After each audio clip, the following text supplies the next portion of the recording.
what's up guys? Anthony Esparza from Defy The Tyrants here, and I wanted to put together a video talking about the first Defy The Tyrants music video, Are Sisyphus, which was released on September 28, 2017. So it's been a little bit over a year since the release of that video. It's early October at the time of recording this video, and it's one of my most favorite videos that I've directed so far. It was the first music video I directed for Defy The Tyrants. This was the first video where we added a concept and everything. You know, we had a little set, and I'm gonna get more into that in a minute. I wanted to do a video talking about this because the story behind this video is very interesting, and everyone I've talked to, I've told the story to, has told me, dude, you should do a video. So here we are. So before Defy The Tyrants started, myself and our bassist Alberto, we were in a band called 3030. And 3030 did, you know, a grip of music videos. We did, I think, like 4 music videos. And the last music video we did was the first music video that I directed. And man, that thing was such a clusterfuck. I'll take the heat for it. I'll take all the criticisms for it. But it was a learning experience, and I had a lot of ambition. I had a lot of ideas that I wanted to do for that video. So when it came time for Defy The Tyrants to start talking about doing a music video, I was a little nervous, but I jumped at the chance to do it and kind of redeem myself because the first video I did was so bad. You know, I put a lot of effort into this video, everything from preparation to the actual shoot, and spent about a month editing the video as well. At the top, I just want to say that I couldn't have done this video without our manager Lou Hernandez, who was a key grip. He was shooting me a lot during the video, and he helped with a lot of B-roll as well. So I just want to thank him so much for helping us out with that. This video couldn't have been nothing without him. Want to thank our guitarist Alex Otrilla. Want to thank his lady Danielle Collins for letting us use her 4K camera. Don't want to say which one it was, but maybe in another video I will. For letting us use her camera as well. We couldn't have done this video without her. And I want to thank Miss Chris Gear, who's our drummer's fiance, for also shooting behind the scenes footage. Her and Danielle shot a lot of behind the scenes footage, and you can go up on YouTube and check that out on our page. You can check out the music video Are Sisyphus, and you can check out the behind the scenes. But I wanted to talk a little bit more about this video because there's been some questions that have been raised about the topic of this video, the song itself, how it relates, what's the story behind it, because there's kind of a narrative that I added into the video after the shoot. So we're gonna go ahead, we're gonna get into it. I'm gonna play the video, I'm gonna stop it a couple times, gonna talk a little bit about it, and yeah, it's gonna be fun. All right guys, so let's go ahead, let's get into it.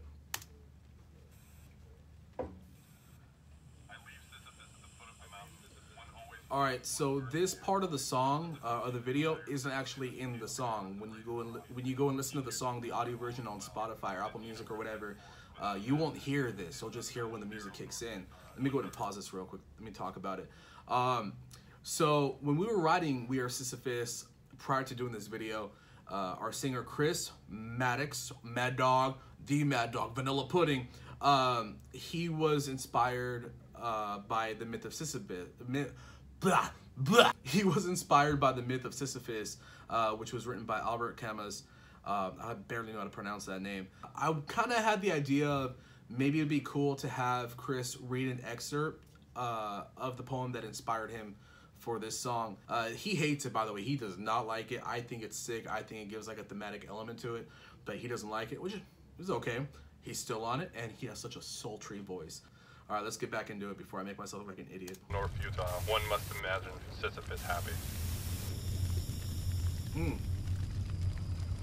So the font that I use right here, let me pause it. The font that I use right here, that was actually inspired by the font that's used in Captain America Civil War. If you notice, between like certain locations and like big bold letters, it'll say like Queens or whatever. And I was watching Captain America Civil War a lot on Netflix when I was editing this video. So I had that idea of using, it's called Lemon Milk, bold, and that's kind of like where that idea came from. Opening shot. All right, so you're gonna notice throughout this video, there's a lot of color.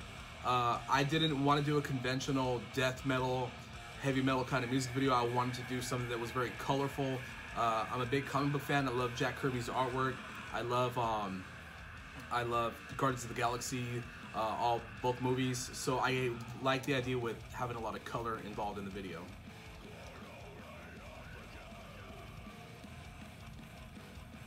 So another fun fact to note is everybody in the band, I shot everybody a certain way as far as focus goes. But when we were shooting Chris, I wasn't wearing my glasses because I was sweating the entire time, and I didn't notice that Chris was actually out of focus a little bit. So if you notice, for all of his shots, I use a shaking effect or like a blurred effect to add like an element to it to kind of hide that he wasn't actually in focus. So I know if you guys watch it, you'll probably notice, but that kind of gave me the idea of adding like that effect. Let me pause it because that's actually one of my favorite scenes in the video. Pretty much right here, we get we get a flicker effect that I learned watching a video from The Weeknd, and it's almost like an Exorcist kind of vibe where, you know, Alex is like the subject of this specific part, our guitar player, and you see him kind of moving like this, and that's me just chopping it up. Behind it, I have like a fire effect, a lot of flashing, so it looks very spastic. The idea behind the editing of this video, why it's so like back and forth and spastic, is I wanted to create an element of chaos, and kind of I didn't want you to be comfortable with the shots while you're watching the video. I didn't want you to be like, oh, that's a cool shot. I wanted to be like, that's a cool shot. Wait, hold on, and create that spastic vibe. But I also wanted to add a lot of detail to a lot of the shots. So if you go back and watch the video and pause at certain parts, you'll probably see something you didn't see before. That's the idea that I had to do in doing the video. This is one of my favorite shots of Chris too. It was just like one shot, I zoomed in, zoomed out. Another flicker shot.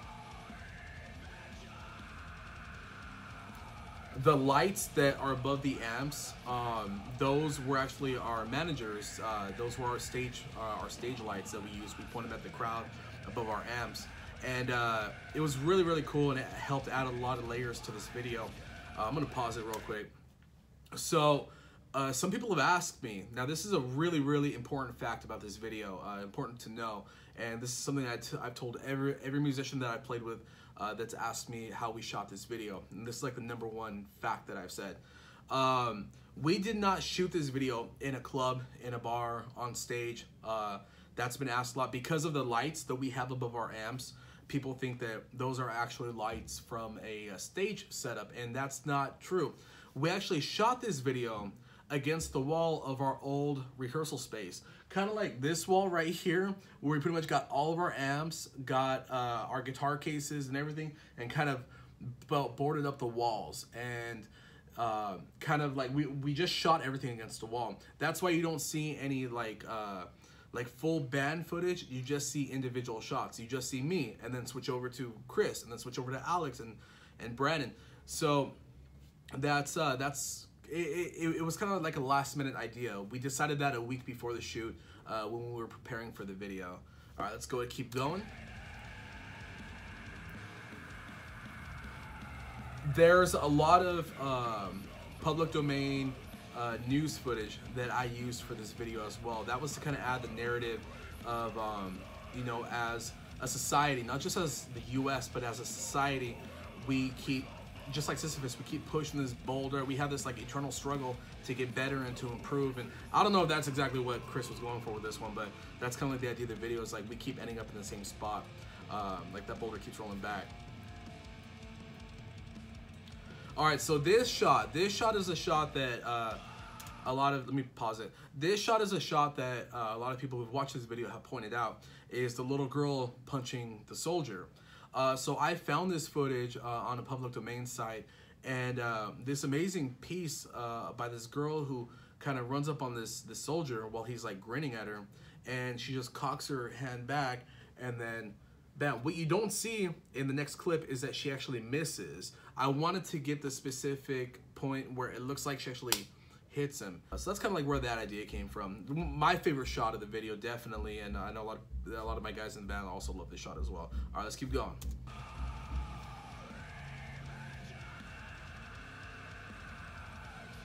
Like I said, color, you're gonna see purple, you're gonna see green, you're gonna see red filters, you're gonna see all these different kinds of filters.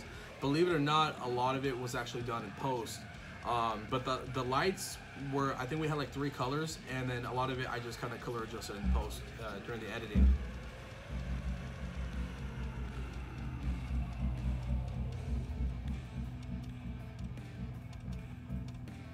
So I'm gonna pause it. I'm sorry, the guy next door in the studio is tuning his drum set. He's being a fucking asshole, but it's all good, whatever. We can do this. We can make this through together. I'm just gonna talk a little louder. This part of the song, this part of the video, focuses a lot more on me.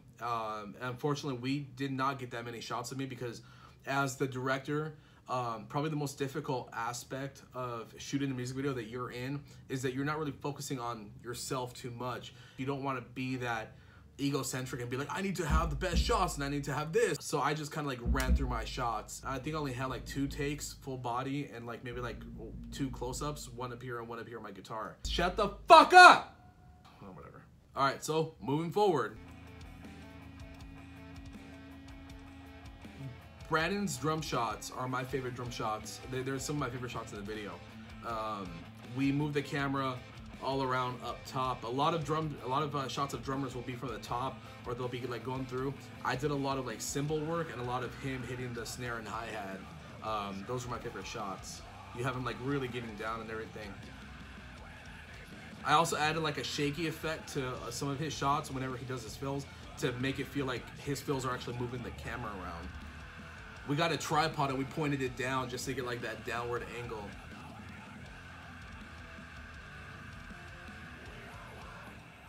All right, so this shot I wanted to get Alex, Alberto, our bassist, and Chris all doing this really hooky part towards the end of the song where it goes, "We are one, Sisyphus," and kind of cut it to the rhythm of it. I mean, it's obvious, but you also see like a lens flare. Like there's natural lens flares that I was able to get because of the lighting.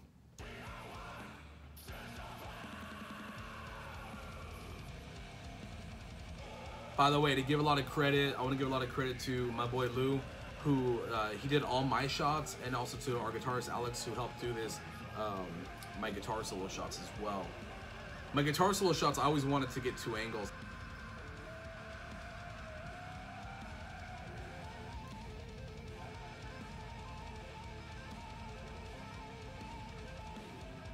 Everybody in the band did a killer job performance-wise for this song. They all fucking murdered it. They all gave me 100%. That last shot, you see the car hitting the group of people. That was actually a video from Charlottesville I grabbed on YouTube. At that point, I wanted to kind of land on something that was very relevant. All right, guys, so I hope you enjoyed this video. Thank you so much for checking it out. You know, without this video, we wouldn't have been able to build our online fan base that we currently have. I just want to thank a couple people. I want to thank our manager, Lou Hernandez, for helping us out with this video during the shoot and for hooking us up with the lights and helping us kind of stage the set a little bit. I want to thank our girl, Danielle Collins, who's Alex's girlfriend, for letting us use her badass fucking camera. I want to thank Miss Chris Gear for also shooting a lot of behind the scenes footage that I wouldn't have been able to. That was a ton of help. Her and Danielle shot a lot of behind the scenes footage, so I'll give them both credit, but they both did a tremendous job. And want to thank my band. I really, from the bottom of my heart, want to thank my band, because prior to this video, I did a terrible, terrible music video. I wouldn't have hired myself to do another music video after that one. And I just want to thank the guys so much for helping myself kind of redeem myself and kind of show that I could do some quality shit that, you know, I don't want to sound egocentric, but I kind of knew I could do better if it was all in my hands as far as like the editing and all that. So I just want to thank my band so much from the bottom of my heart, because I love shooting music videos. I've always wanted to be a film director, and this is kind of like a little secondary dream that I got to achieve in this band, and I want to thank you guys so much. All right, everybody, I hope you enjoyed this video, and I'll be seeing you guys real soon.